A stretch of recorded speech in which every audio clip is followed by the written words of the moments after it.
হিন্দী বলয়ৰ আগ্ৰাসী দমন নিপীড়ন বিজেপি চৰকাৰৰ দিনত অধিক হাৰত বাঢ়িছে।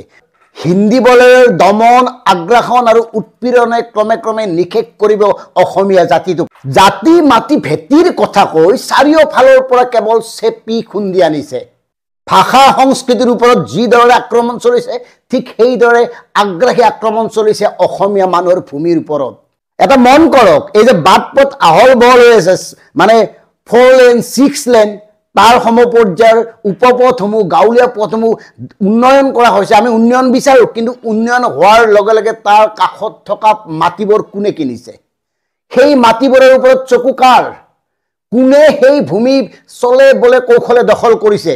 আপোনালোকৰ প্ৰতিটো অঞ্চলত যদি মন কৰে, মফচলীয়া অঞ্চলত বা চহৰ অঞ্চলত নগৰ অঞ্চলত নিৰ্মাণ হোৱা বাট পথৰ দুয়োফালৰ মাটিবোৰ বেছিভাগ কাৰ?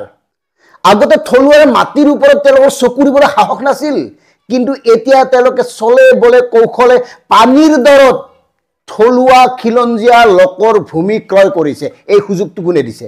অতি দুখ লগা কথা, কামৰূপ জিলাত সংঘটিত হৈছে। পিতৃপুৰুষৰ সম্পত্তি, পিতৃপুৰুষৰ ভূমি বনিয়াক গতাই দিয়াৰ পিছত সেই ভূমিত নিৰ্মাণ হোৱা কাৰখানাত দিন হাজিৰা বা এটা কৰ্ম পাবৰ কাৰণে পুৱতি নিশাৰ পৰা পৰ দিব লাগে এটা কামৰ বাবে, হাজিৰাৰ বাবে। অথচ সেই ভূমি পিতৃপুৰুষৰ ভূমি, সেই ভূমি খিলঞ্জীয়াৰ ভূমি। কোনে সুযোগ দিছে? আৰু আমাৰ জাতি মাটি ভেটিৰ কথা কোৱা খিলঞ্জীয়া চৰকাৰখনে কি কৰিছে? বিনামূলীয়া চাউল দি কৃষিভূমিৰ পৰা অসমৰ সাধাৰণ জনতাক বিচ্ছিন্ন কৰিছে। আৰু সেই ভূমিত এতিয়া চকু বণিক গোষ্ঠীৰ। বাকীতো ধৰ্ম সংস্কৃতিৰ কথা কৈয়েই লাভ নাই। আমাৰ জাতীয় জীৱনৰ যিটো আহ বুলি কয়, গৰু বিহুৰ দিনাখন হিন্দী বলয়ৰ পূজাৰীয়ে আমাক গৌ মাতাৰ কথা ক'ব আহে, গৌ পূজাৰ কথা ক'বলৈ আহে।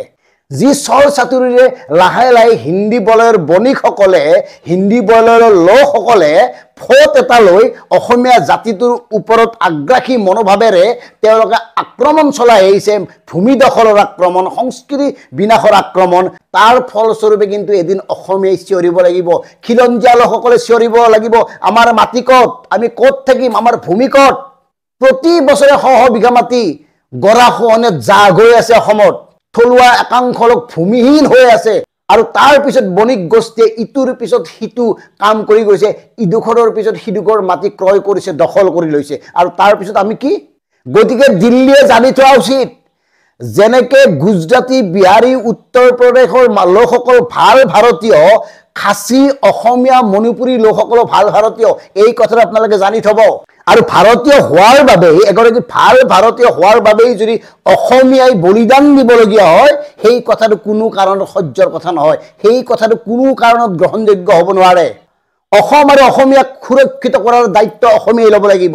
বৃহত্তৰ অসমীয়া জাতি জনগোষ্ঠীৰ লোকসকলে ল'ব লাগিব। আৰু এওঁলোকে হিন্দু মুছলমান কৈ আমাৰ জাতিটোক ভাঙনমুখী এটা গতি দি তেওঁলোকে বণিক গোষ্ঠীৰ হাতত গতাই দিব খুজিছে সমগ্ৰ অসমখন। দীৰ্ঘদিন ধৰি অসমৰ জাতীয় দল সংগঠনে কৈ আছে যে 100% থলুৱাক নিযুক্তি দিয়ক, কিন্তু 100% থলুৱাৰ নিযুক্তি ক'ত?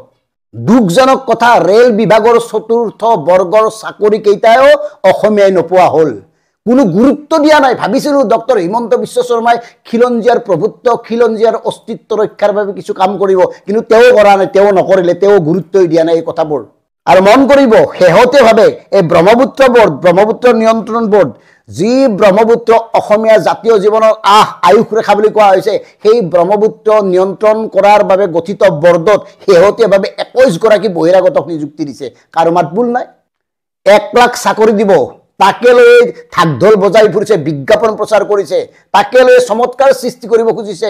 যিখন ৰাজ্যত 12,600 চতুৰ্থ বা তৃতীয় বৰ্গৰ চাকৰিৰ বাবে 18 লাখ নিবনুৱাই আবেদন কৰে, সেইখন অসমতে 1 লাখ চাকৰিটো এপাচি শাকত এটা জালুক নহয় কি? আৰু মন কৰিব, যে ঠিকা ঠুকলিৰ ক্ষেত্ৰত চূড়ান্ত বৈষম্য। আজিকালি ঠিকা ঠুকলি সৰু সুৰা মানে কৰিব নোৱাৰে। এতিয়া সৰু সুৰা ঠিকাদাৰৰ ভাত মাৰি পেকেজ চিষ্টেম কৰি সেই ঠিকাৰ দায়িত্ব দিছে বনিয়াক। অৱশ্যে ওপৰ মহলৰ লগত সুসম্পৰ্ক থকা কেইগৰাকীমান অসমীয়া ঠিকাদাৰে মানে হাজাৰ হাজাৰ কোটি টকাৰ ঠিকা কৰি আছে যদিও এই ঠিকাদাৰী খণ্ডত, ঠিকাদাৰী ক্ষেত্ৰখনত শ শ থলুৱা যুৱকক বঞ্চিত কৰা হৈছে।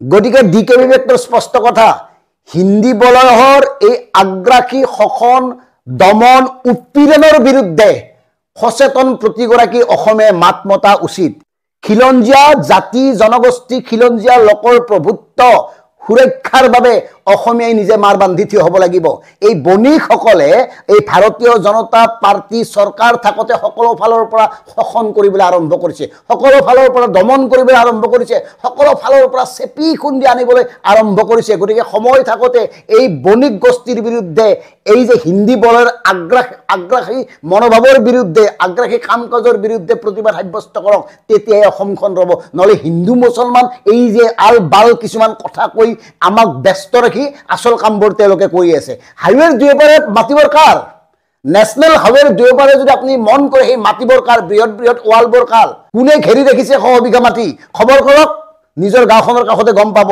আৰু আমাক ক'ত ব্যস্ত ৰাখিছে হিতাধিকাৰী সজাই বিনামূলীয়া চাউল দিছে 12 টকা দিছে বাইদেউ দিছে আঁচনি দিছে এই আঁচনিয়ে সমগ্ৰ অসমক গ্ৰাস কৰাৰ সময়তে নেপথ্যত খুব লাহে লাহে ক্ৰমশ হিন্দী বলয়ৰ আগ্ৰাসনে যি ৰূপ ধাৰণ কৰিছে অনাগত সময়ত ইয়াৰ বিৰুদ্ধে প্ৰতিবাদ সাব্যস্ত নকৰিলে ইয়াৰ প্ৰতিৰোধ নকৰিলে কিন্তু আমাৰ পিছৰ প্ৰজন্মৰ প্ৰতিগৰাকী লোকে প্ৰতিগৰাকী খিলঞ্জীয়াই সুধিব লাগিব আমাৰ মাটি ক'ত আমি ক'ত থাকিম আমাৰ ঘৰ ক'ত